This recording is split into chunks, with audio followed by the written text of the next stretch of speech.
complex analysis.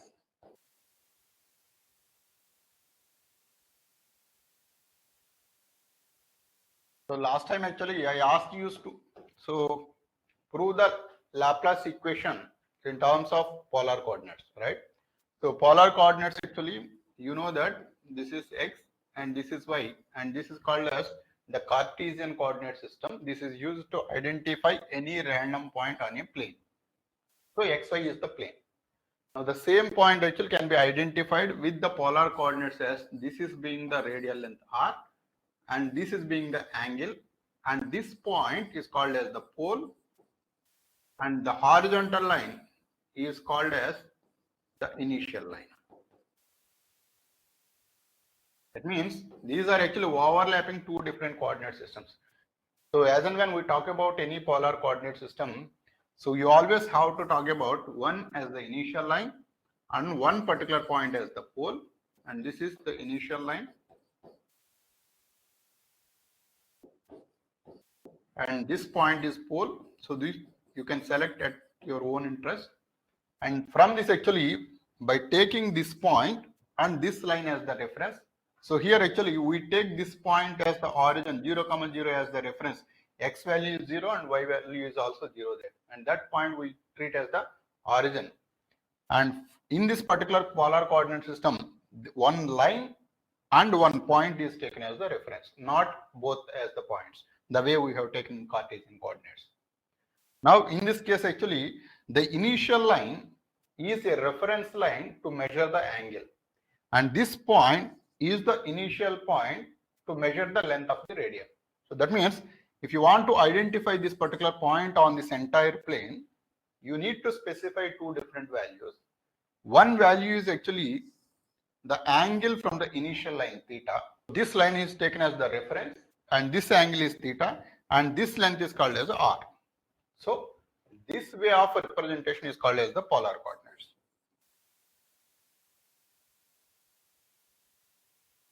But essentially both will do the same purpose. It will identify a point on a plane, right? So this methodology you may choose or this methodology you may choose. Now at any point actually here in this case actually we notice x comma y as the coordinates, which specifies the distance along the x and the distance along the y.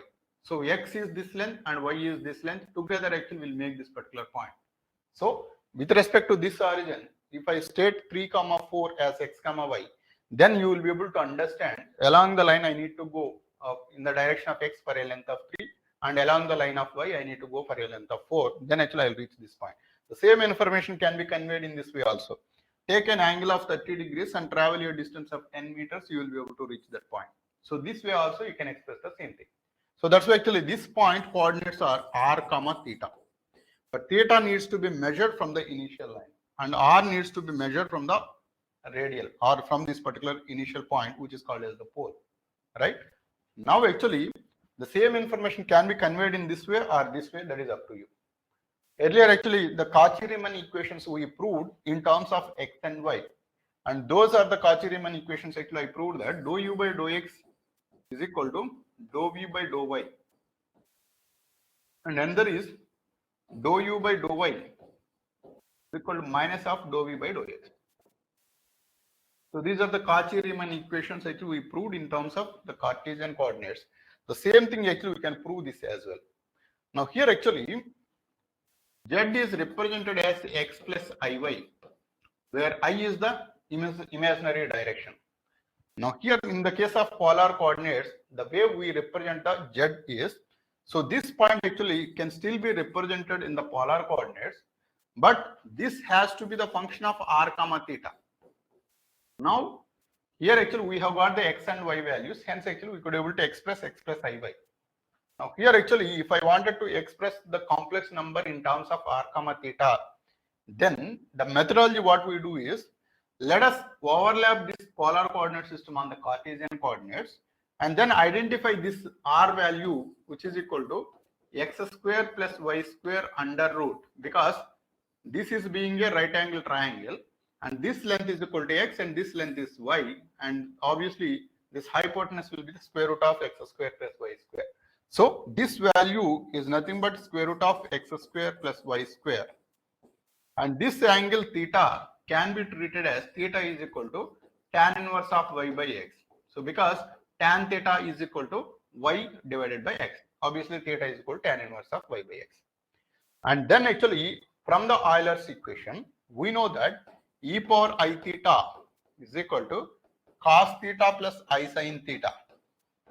And this is what is the stated by Euler's. So this is called as the Euler's equation. And we don't need proof for this. So this proof can be done with the help of Maclaurin series. And later actually you can study that. So e power I theta is equal to cos theta plus I sin theta. And this value, if I multiply on either sides with r, then actually this is r e power I theta is equal to r cos theta plus I times of r sin theta.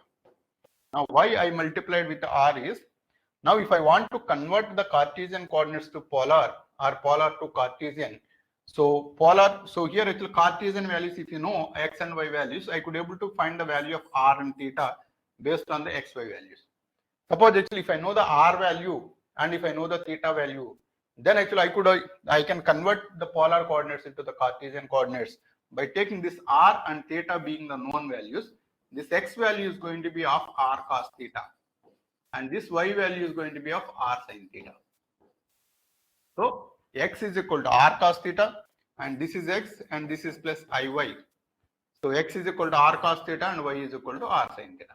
So this is equal to r e power I theta, or we know that this is represented in terms of z as r e power I theta. These two are one and the same.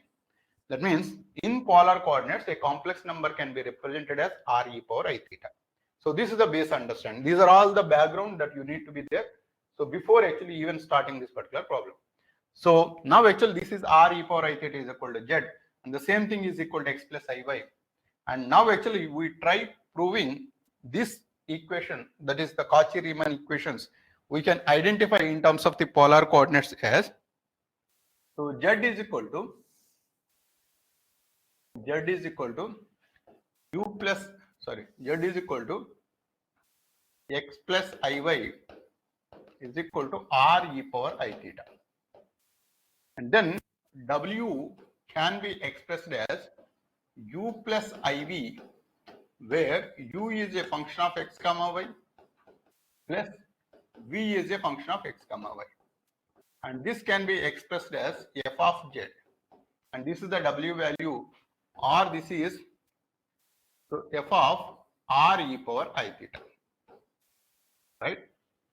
Now, this x and y values in terms actually you can express as, x can be expressed as r cos theta and y can be expressed as r sin theta.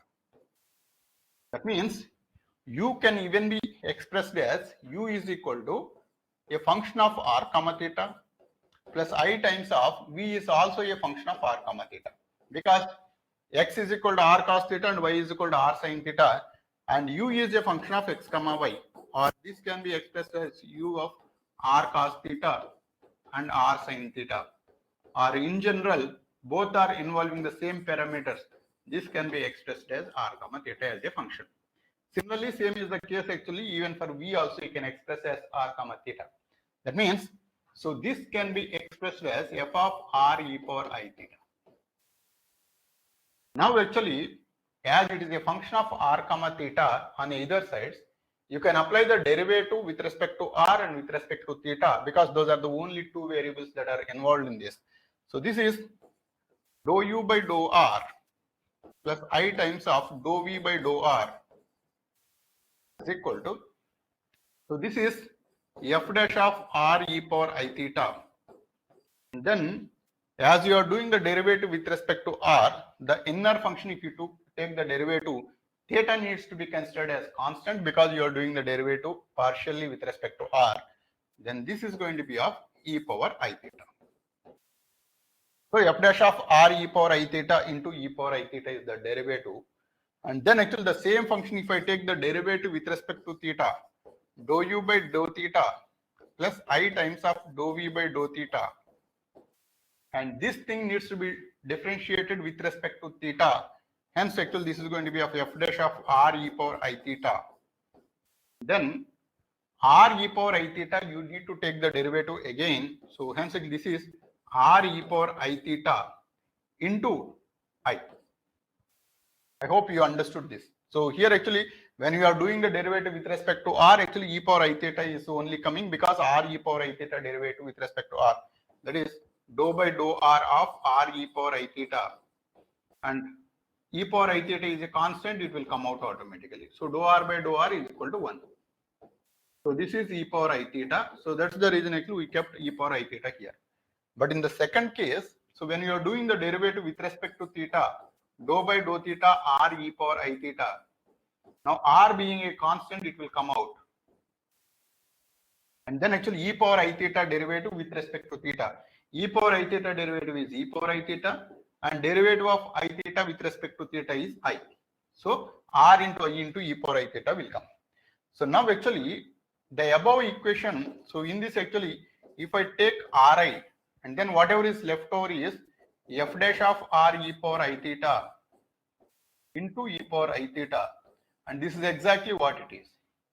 So now actually we can replace this dou u by dou r, dou u by dou theta plus I times of dou v by dou theta is equal to IR times of dou u by dou r plus I times of dou v by dou r. Now here actually, if you take dou u by dou theta here and the real part and imaginary parts if you separate it, and I into I is I square, so this is minus r into dou v by dou r plus I times of r into dou u by dou r. Now the real part and imaginary parts if you equate it, so dou u by dou theta is equal to minus r dou v by dou r, and then so dou v by dou theta is equal to r into dou u by dou r. So these are called as the Cauchy-Riemann equations in polar form. Got it? Is this understood? This part is understood clearly. Then we can extend this discussion to the other part. Any questions, you can let me know. Fine. Now we will extend this discussion. So dou u by dou theta is equal to minus r dou v by dou r. Dou v by dou r. And then dou u by dou r is equal to dou u by dou r is equal to r into 1 by r into dou v by dou theta. So this is equation number 1 and this is equation number 2. Now actually he asked us to prove the Laplace equation in polar form. The Laplace equation which is expressed in polar form is, you just note down this, dou square u by dou r square plus 1 by r. So dou square u by dou r square plus 1 by r dou u by dou r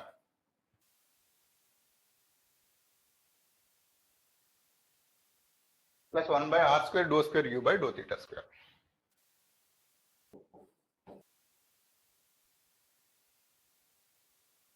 So this is what is called as the Laplace equation in polar form.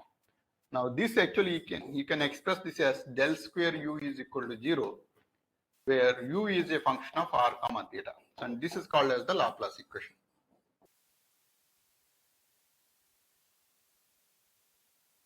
In polar form. In this actually, if you notice, in every term actually u is the only variable that is there, right? U is the only function that is there, and the variables are r and theta. Now this can be proved with the help of the Cauchy-Riemann equations. So what this Cauchy-Riemann equation states is dou u by dou theta is equal to minus r into dou square v by dou r square. Now dou square u by dou theta square is there. So hence actually we calculate dou square u by dou theta square is nothing but the derivative of this with respect to theta partially again. Hence actually r is going to be a constant value, and then actually so this is dou square v by dou r dou theta. So this is the partial derivative with respect to theta, hence r needs to be taken as constant, but dou v by dou r may be a function of r and theta also. Hence, actually, we have to do the partial derivative with respect to theta. So this is equation number 3. And then actually, dou square u by dou r square we calculated. So dou square u by dou r square. Now, if you take the derivative of this, dou u by dou r we know. So dou square u by dou r square is the partial derivative with respect to r. Hence, actually, this is a function of r and this is also a function of r. Hence, you need to apply the product rule. So if you take the first derivative, this is minus 1 by r square into dou v by dou theta plus 1 by r, and then actually dou square v by dou r dou theta. Dou square v by dou r dou theta. So this is actually equation number 4. Now actually so if you add all the 3 terms based on this, this is going to be of dou square u by dou r square is equal to minus 1 by r square dou v by dou theta plus 1 by r into dou square v by dou r dou theta. And then the second term is plus 1 by r into dou u by dou r. So 1 by r dou u by dou r. So this is going to be of 1 by r square dou v by dou theta. Then plus 1 by r square into dou square u by dou theta square. So dou square u by dou theta square is going to be of minus r into dou square v by dou theta, dou r dou theta. And this value if you add it, so this is going to be of minus 1 by r square into dou v by dou theta plus 1 by r square into dou v by dou theta is cancelled out. And this is 1 by r dou square v by dou r dou theta. And this is 1 by r square. And this r and r will cancel out. Minus 1 by r into dou v by dou r into dou square v by dou r dou theta. These two will cancel out. We will left with 0. Got it? So that means actually, so dou square u by dou r square plus 1 by r dou u by dou r plus 1 by r square dou square u by dou theta square equal to 0. So this is called as the Laplace equation. Got it? Questions on this? It is clearly understood? Fine. Okay. So today's class is very, very important. Why? Because keeping in mind the fluid dynamics, many people will feel that it is very, very complex, but ideally it's not if you understand today's class itself, right? So entire fluid dynamics will be simplified only with this class, right? Okay. See this. Now we will be talking about the harmonic function.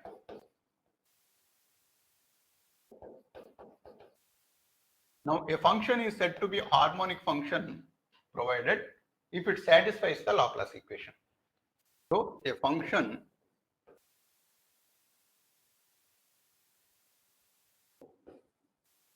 is said to be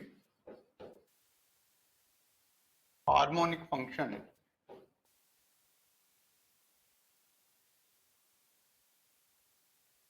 provided satisfies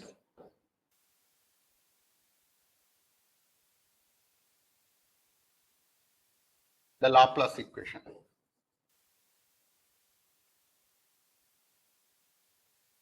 Right? Now the Laplace equation is nothing but del square u equal to 0 or del square v equal to 0. So this is the meaning of it, where u may be a function of x comma y, v may be a function of x comma y, right? So if the function is analytic, in the complex analysis, if the function is analytic, then actually the Laplace equation, so if the function is analytic,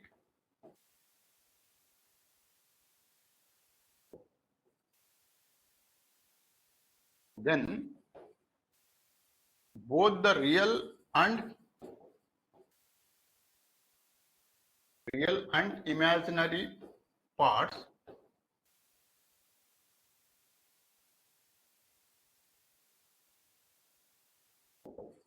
of the analytic function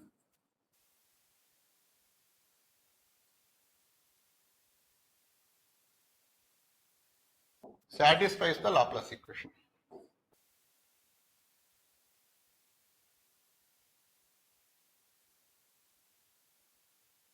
Meaning both are harmonic functions. Both real and imaginary parts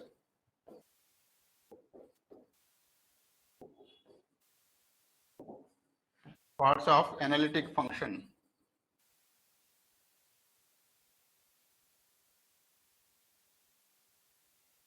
are harmonic functions.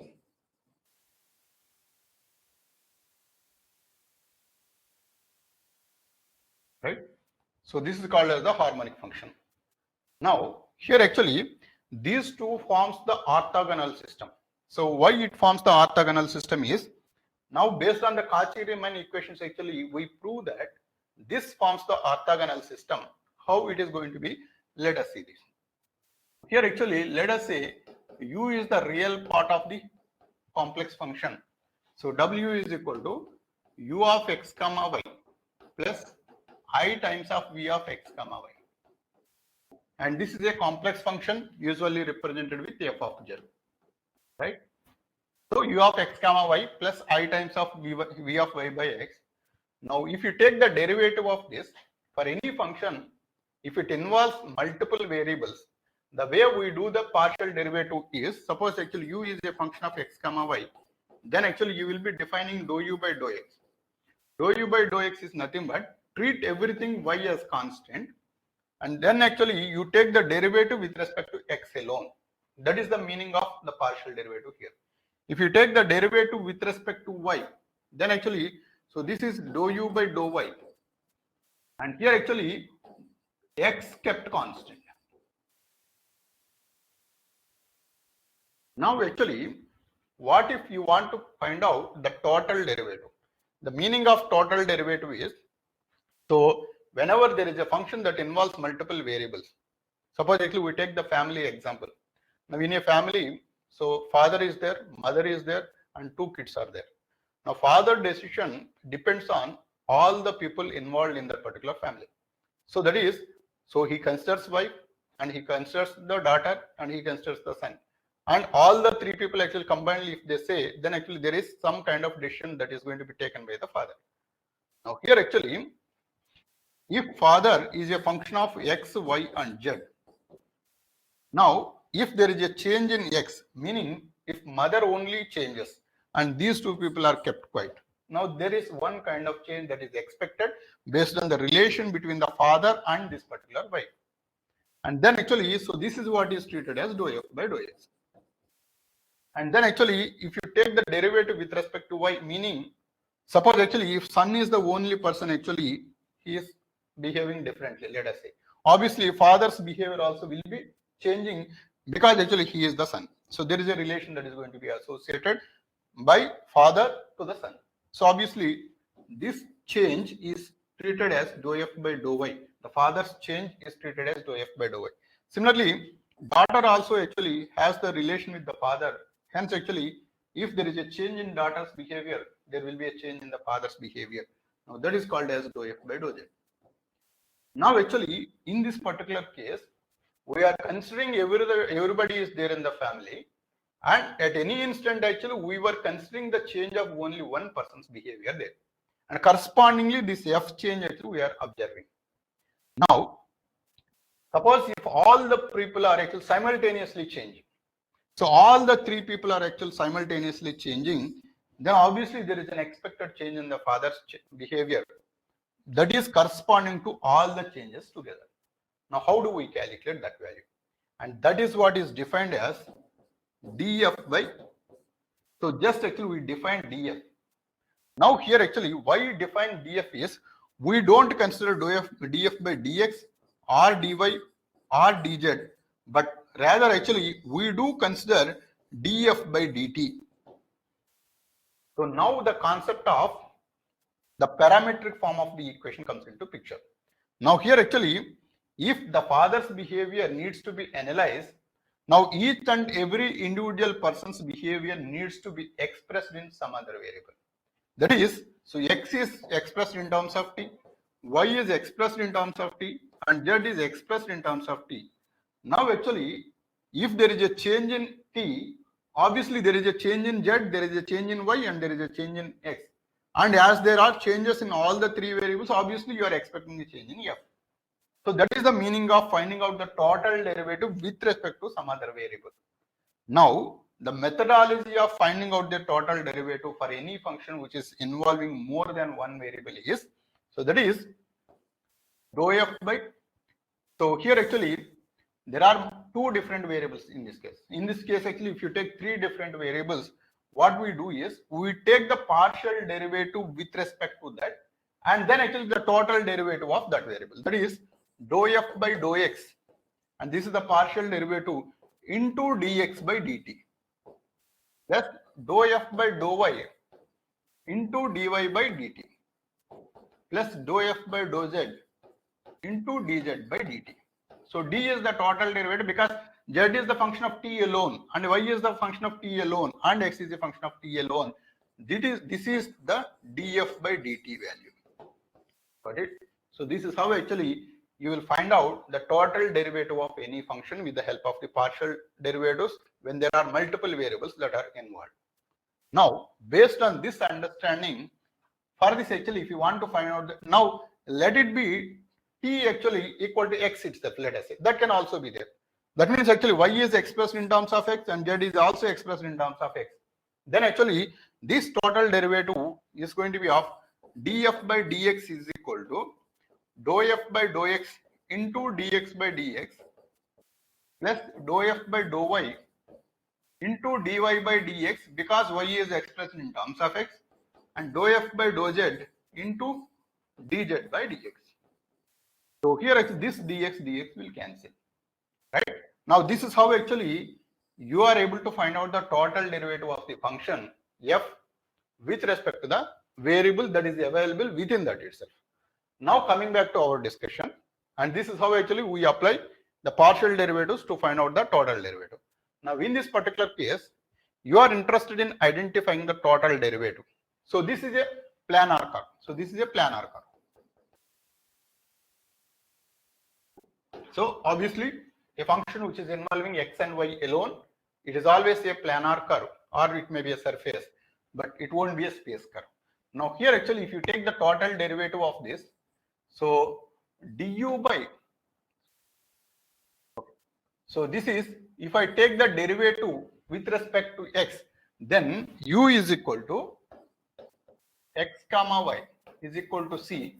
Now du by dx if I calculate it, that is the total derivative of this function with respect to x, and this is going to be of dou u by dou x into dx by dx plus dou u by dou y into dy by dx, and this value is equal to derivative of constant by dx. So obviously this is equal to 0.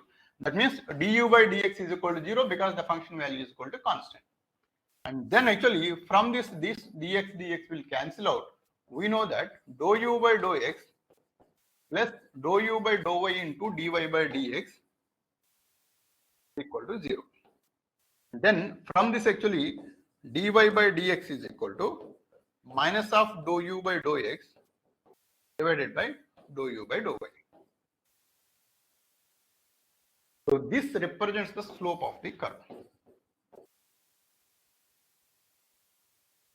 That means if you draw a planar curve like this, now at any point, this is x-axis and this is y-axis, and at this particular point, which is at a location of x comma y, and this curve is represented with u of x comma y is equal to constant, then at one point, if you want to find out the slope at this particular stage, now actually if I draw a tangent to this, and at this point, the slope of this tangent is going to be given by the partial derivative with respect to x divided by the partial derivative with respect to y with a negative multiplication.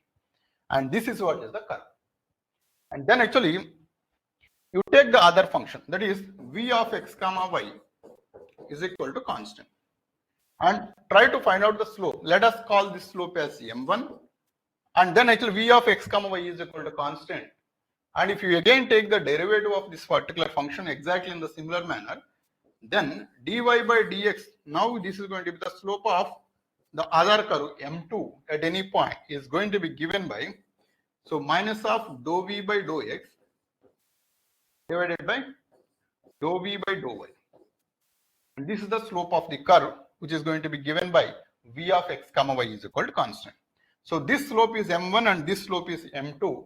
And then actually if I multiply this m1 and m2, and what we have got is minus dou u by dou x divided by dou u by dou y multiplied by minus dou v by dou x divided by dou v by dou y.